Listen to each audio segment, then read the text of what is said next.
Today, we've got a crazy revenge story about a boss who cost their former employee a prestigious award. We'll get into that in a bit, but first, disrespect me and constantly annoy the whole office? I erase you from existence. This story is from around 2018-ish, though the roots of it stretch back about 10 years before that. The company I worked for at the time was one I started working at back in about 2006. I was hired at the bottom level, and one of my first assignments was to work on a certain assembly machine we had. I was the first person to run it in production, after engineering had spent a few months getting it ready for production, and I did well at it, being permanently assigned to it on the swing shift where there wasn't much technical help around, so I learned how to do pretty much everything on it myself. Fast forward a year, and the future target of my pettiness, Jay, is hired, replacing the engineer who set up the machine, who had resigned. I was by far the most experienced user of the machine still at the company,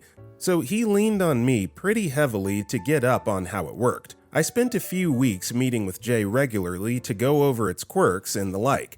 He'd call me the guru and other things like that. Quite frequently, I would come in on my shift to discover that the machine had failed on the previous shift and would show him how to resolve it. Fast forward about a year and I've been reassigned to another area. Then I get asked if I can cover the old machine for about a week when someone is on vacation and nobody trained in the area is able to cover for them, and I'm fine with this. I preferred the work in the old area, though I didn't know I would when I agreed to the transfer. I come back and check out the area for changes, and I find that one of the changes is that there's now a full manual on how to run the machine available. Previously, there was only a partial one, and it left out a lot of details. I started looking through it and found a couple of small mistakes. They weren't anything critical, i.e. not safety issues or anything that would cause failed product, but they would cause each product to take just about a minute extra to make. At the rates we ran parts, that was enough that it mattered, and so I called over Jay to show him the issues in the manual that I had noticed. I had just started to get the manual open to go to the first small error, and before I could even finish my explanation, Jay interrupted me and told me to turn to the very first page. I did so, and on the first page was the list of all the signatures of everyone who approved the manual as is. It was him and a few people from various other departments, facilities, QA, management, etc., but nobody else who had actually run the machine. "See all these signatures?" he said. "All these people approved the manual, and the machine has been running fine since you left. There's nothing that needs to be fixed." And he walked off. Wouldn't let me show him the wrong part, wouldn't let me show him the machine where it has problems, nothing. I went from being the guru on the machine to someone not worthy of listening to for 5 minutes. Seeing that nothing could be done, I just kept my head down for the rest of the week and went back to my original area. Luckily, Jay was never assigned to work on anything I was after that. Fast forward to roughly 2014. I've been promoted twice and get to have a desk in the cube farm. And wouldn't you know it, but 2 cubes down from my assigned cube is Jay, and it's horrible. Some people can type, some just hunt and peck. Jay can't type, but he also doesn't hunt and peck. He hunts and slams. Whenever he types an email or whatever, it's just wham! Wham, wham, wham, wham, wham! Wham, wham, wham, wham, wham, wham, wham, wham. Extraordinarily distracting to be near. He's also one of those guys who just has to be making noise constantly. Sometimes it's just quiet humming. Other times, he clearly has a song stuck in his head and he's mouthing out the melody. Dee-da, dee-dee-da, ba-ba-ba-ba. Or worse, sometimes he'll just start whistling it badly and rather loudly. It's not just me who's clearly annoyed by this. Everyone around him is desperately trying to drop subtle hints that he should quiet down. You can always tell when Jay's writing an email. You can hear it across the building. Haha.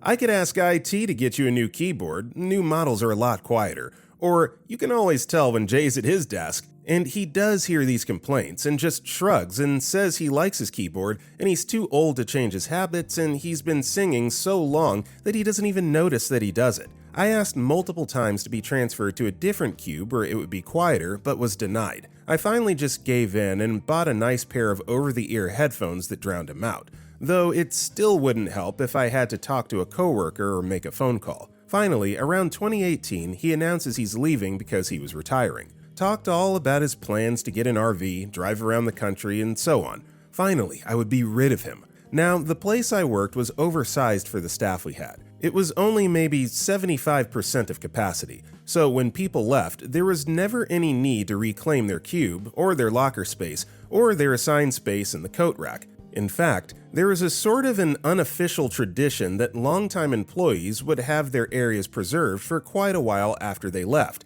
and with him having worked there for 10 years, he certainly qualified. You could walk around the cube farm and see nameplates from employees who had been gone 2 years, and unless your locker was in a prime spot, it and whatever was in it would often stay there for months before someone got around to cleaning it out. So now here's where the petty revenge actually comes in. I didn't want to be reminded of this guy 1 minute longer than I had to, so on his last day I stayed late. I usually was one of the last people to leave the cubes, if not the very last, so this wasn't abnormal. Once everyone was left, I acted. I removed his nameplate from his desk, returned everything on it except the PC to the office supply cabinet, or threw it away if it wasn't reusable. Took his name tag off his coat rack spot and his locker, emptying the couple things left in it into the lost and found bin. I went around and found all of the engineering contact lists and took them down, replacing them with new ones printed out with his name missing. The safety committee bulletin board had pictures on it of all the members. I found his and took it down. My most recent promotion had also granted me a few sysadmin privileges on some company systems. Normally, when an employee leaves, their account is deactivated and that's it. This is mainly because if an employee comes back after leaving, all their files and access is preserved. It's happened enough that a deactivation is all that's needed. But I even was petty enough to use what access I had to remove him from what I could. A half dozen mentions on the internal copy website, gone. Special permissions on certain IT systems, removed. Membership on some email distribution lists, revoked. Probably nobody even noticed this stuff, but I was being petty. I had to erase him from existence as much as I could, without hurting the company. I didn't want to remove his name from documents he wrote or delete any useful files. About 3 months later, he did drop by briefly, parked his RV in the lot, came in to say hello to a few people. I avoided talking to him. I thought I saw him looking at his completely stripped cubicle and his spot on the coat rack missing, even though the guy who left a month before him still had his spot, but I was probably imagining it. Also, hi, my name is Brendan, and if you guys enjoy these pro-revenge stories, it'd be awesome if you left a like or dropped a comment if you're listening to our podcast. That said, our next story is Boss's Discount to Friends, My Labor and Paycheck.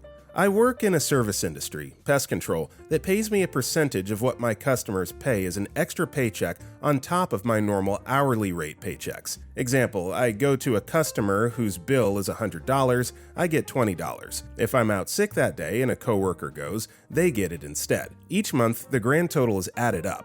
A certain dollar value is removed for company baseline, and of what remains, I get 20%. It's more complex than this, but that's all that's needed for the story.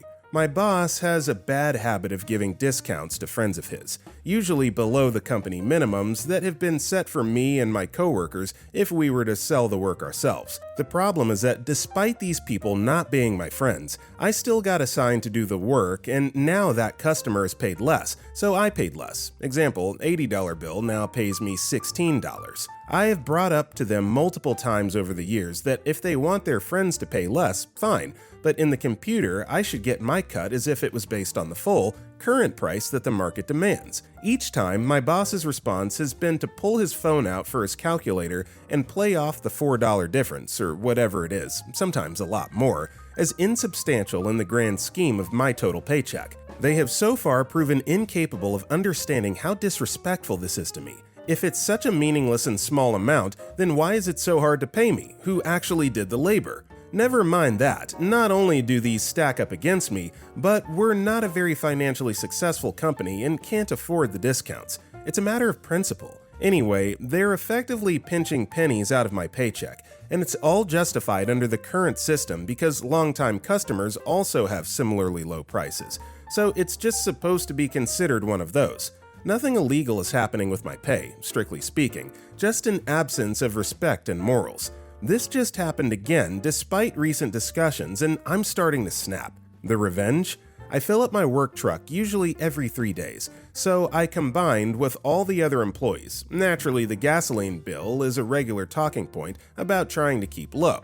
I've always had a strong work ethic and tried to do my part for efficiency even before the first time I heard the gas speech in a meeting. If I had personal errands, which we're allowed to do within reason, I would wait days and sometimes weeks until I was driving in that area. I was one of the first to go above and beyond and reorganize my route so that I was in one neighborhood per day, all to save gas. No longer. My work truck is Jeep's tracked, and if they ever stop being lazy enough to start checking, they're going to notice a sudden loss of efficiency. If they ask, I'm going to pull out my calculator and suggest it's a negligible difference they should just get over. Cater Joe 1 commented, "Save time with those discounted customers by breezing through so fast, spraying willy-nilly. If your boss complains, tell him that's the difference in service between a $20 commission and a $16 commission. They get what they pay for." Labradogs 90 responded, "There's a welder who showed this. He was asked what an hourly rate would be for his welding. He did 3 different welds. One was a crappy butt weld, the second was meh, and the third was a perfectly done weld. He said the first was the cheapest. I don't remember the exact hourly amounts. The second was a middle-of-the-road weld with a more expensive price, and the perfect weld had an expensive price but was worth it because it was going to hold up." Our next story is, I discovered ex-boyfriend was cheating, so I exposed him. So 15 years ago, fresh out of university, I started working at a local bank. It was here that I started dating B, 28-year-old male. I was a 22-year-old female at the time. The thing was, back then I was still in a religious bubble and was the no hooked up before marriage type of person, and this man used to constantly beg me for hooking up anyway, then get moody when I said no. The constant begging became too much, so one certain day, I told him to get a girl he could actually have hooked up with and to stop bothering me, and his response was, "Fine, but you're probably a female dog anyway." The thing is, I knew B's plans for that particular weekend, so I wanted to do a very petty thing knowing he would have no internet access. So I logged into his Facebook with the intention to write a silly status update, but before that, I went to his messages and realized that not only did he have 7 girlfriends, but also he would brag about his sexual activities to his best friend. I took screenshots of the conversations he had with each girl, including me, then pasted them on his wall as well as the conversations he had with his friend. I also logged into his G-Talk, it was a thing back then, and did the same. Screenshot and paste on his Facebook wall, then I changed the Facebook and email passwords and just sat back and waited. Monday came, and I just watched as these girls would go into his office and then come out looking angry, whilst I just sat in my cubicle giggling. I even did the same so I wouldn't seem suspicious. By the time I got there, B looked like so stressed. His best friend didn't even come for the usual lunchtime visit. Funny thing is, I decided to be petty because he called me a female dog, which wouldn't have happened if never called me that name. Our next story is, gave my nieces the loudest gifts imaginable. I, 28-year-old male, have a sister, 25-year-old female, who has been an absolute menace all our lives. No matter how many eggshells you walk on, you're guaranteed to send her into a fit of complaining and whining. Every Christmas, I make sure to get her daughters, 3 and 2, the loudest, most obnoxious gifts imaginable. This year, the big thing is Bluey, which both daughters are obsessed with. I got the younger one a talking Bluey plush toy, as well as a stroller thing with a ton of buttons that make noise. I wanted to make sure the toys I got were ones that would promote development within the kids. No need for them to get caught in the crossfire. I got the older one a Frozen karaoke machine, as she's still pretty into Frozen, as well as some simple kids' musical toys. I also gifted my sister a big box of batteries and made sure to make a big deal about how they shouldn't run out of batteries for a while. My plan worked perfectly. The kids loved the toys, and the toys were ones that at least somewhat promote language and cognitive development.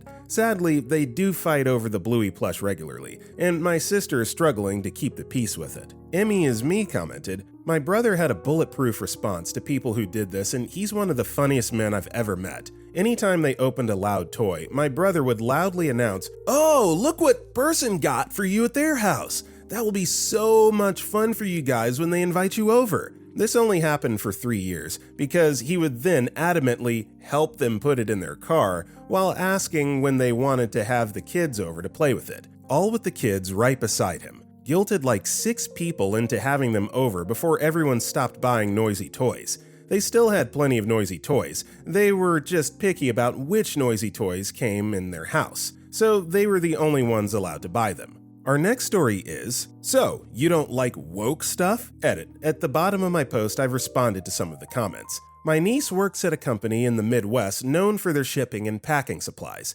They're privately owned and very conservative, donating lots of money to Republican causes and candidates. They have strict rules on employee appearance, with men having to wear a tie and women must wear pantyhose and skirts. There can be no visible tattoos, single ear piercings on women only, and no other facial piercings.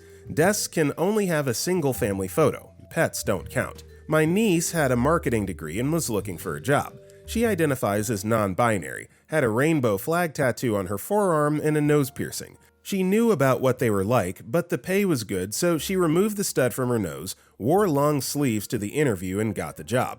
While working there, she did what she could to make the world a better place. When setting up photo shoots for the catalog, she made sure that the people used were diverse, where before they had been whiter than mayo on Wonder Bread. She steered printing and supply contracts to minority or LGBTQ-owned companies wherever she could. She managed to get some of her LGBTQ friends hired in various departments.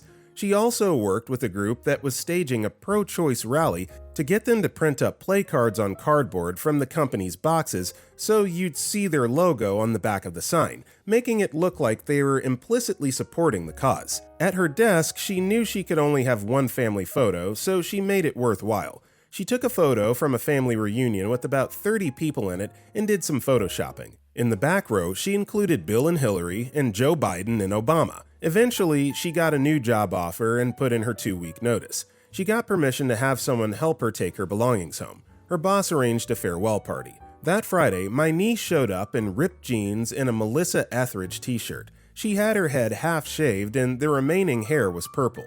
She had extra earrings in each ear and a ring in her nose. Her rainbow tattoo was very prominent, and she brought her partner, a woman who purposely butched up her appearance with a flannel shirt, Doc Marten boots, etc. In other words, they looked like what conservatives pictured when they thought of lesbians. They pulled everything from the desk drawers, loaded them in boxes, and headed to the break room. When they walked through the door, the noise stopped. My niece said you expected to hear a record scratch. Her manager stumbled out a mumbled good luck. My niece's partner turned to my niece and said, "It's so sweet that they like you so much," and planted a big kiss on her lips.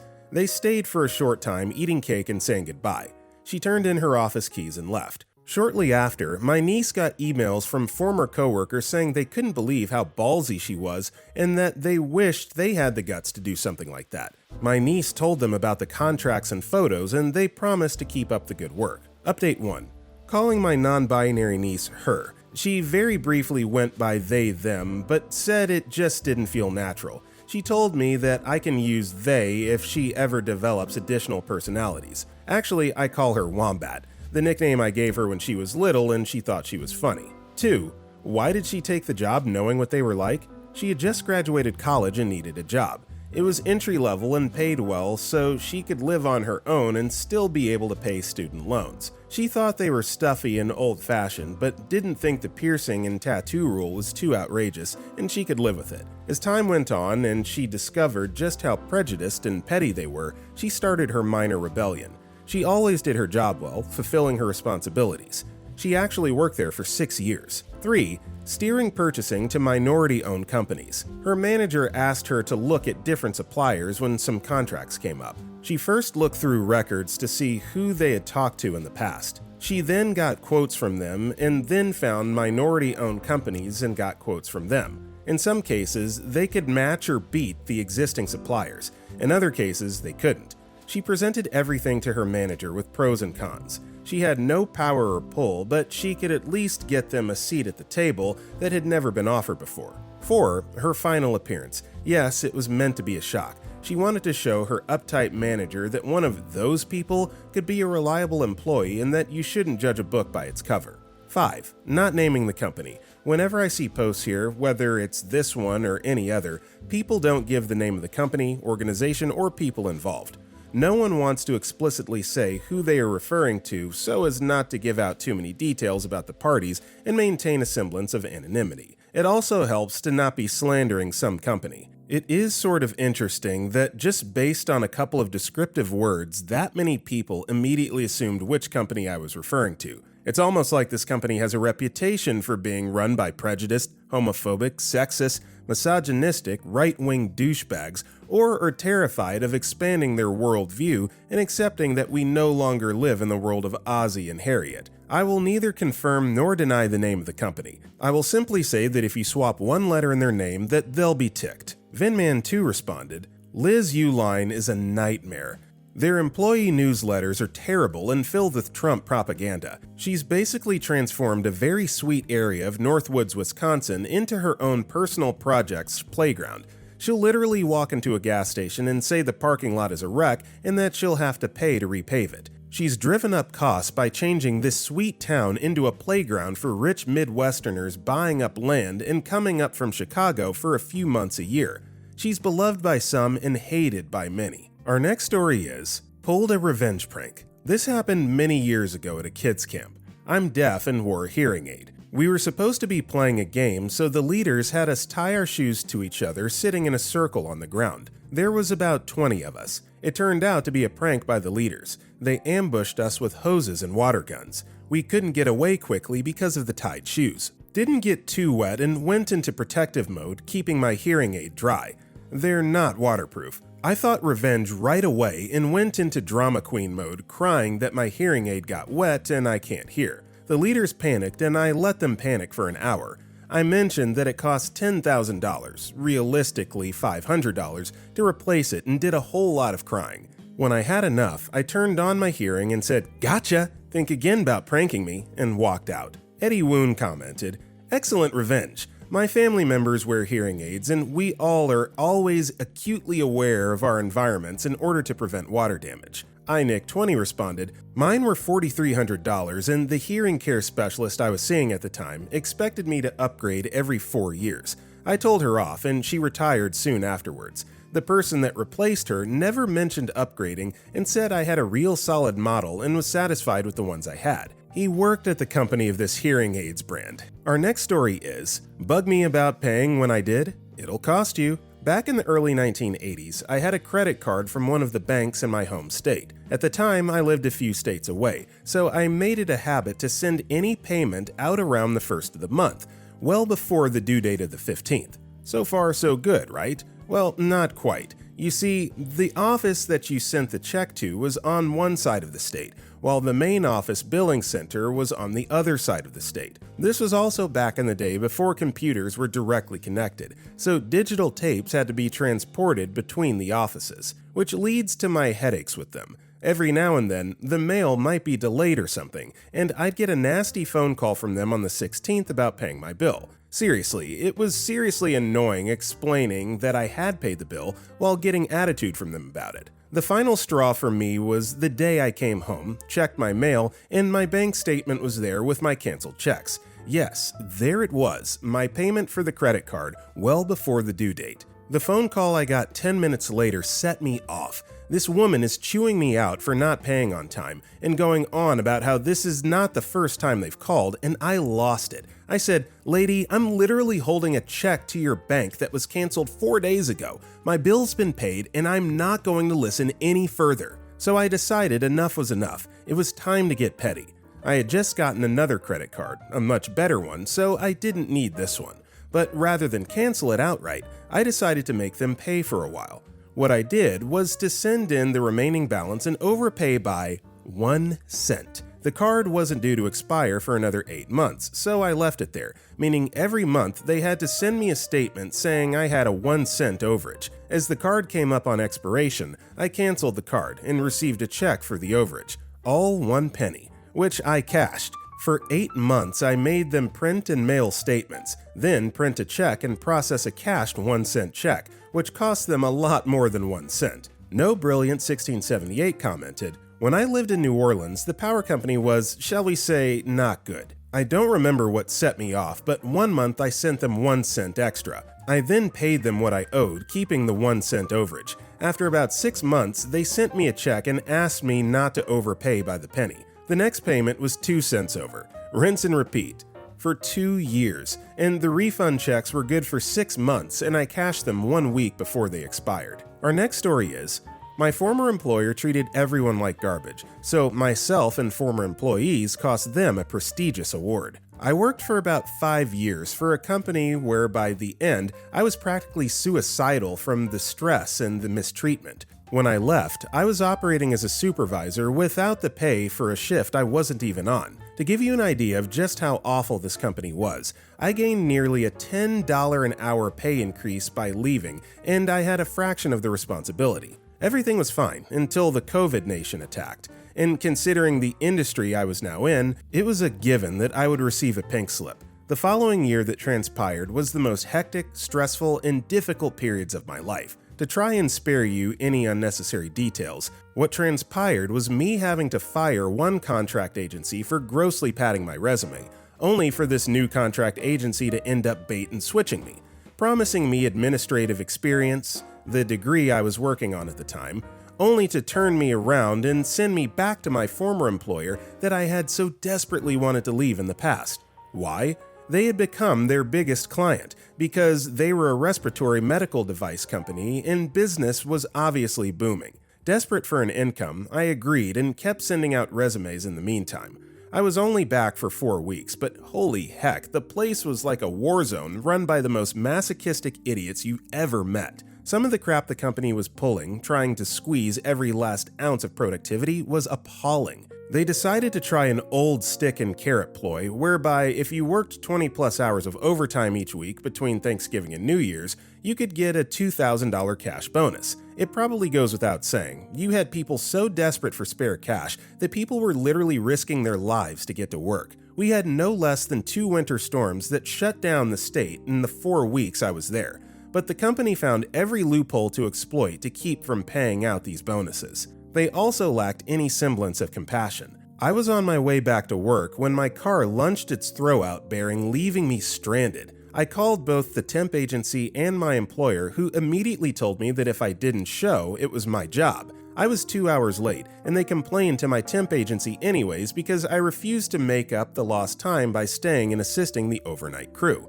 I left when I finally got hired by another medical device company full-time, meaning I could give the temp agency and my former employer the middle finger. I'd be remiss if I didn't mention that I had made friends during my time there, much like commiserating over trauma. And many still were working for the old company, and it was through them I and so many more jilted comrades learned of the contest. You see, the state this all took place in is small. Not the smallest, but close to it. So there's an independent business magazine for the state that holds a competition for best company to work for in state. My former employer had actually won the award about a year before I exited stage left the first time around. It'd been the requisite waiting time, and said company could now reapply to try and reclaim their glory. All the naked little emperors running this company were so high in their ivory towers, falsely believed everything was coming up roses. How this competition works is the company is interviewed by the magazine,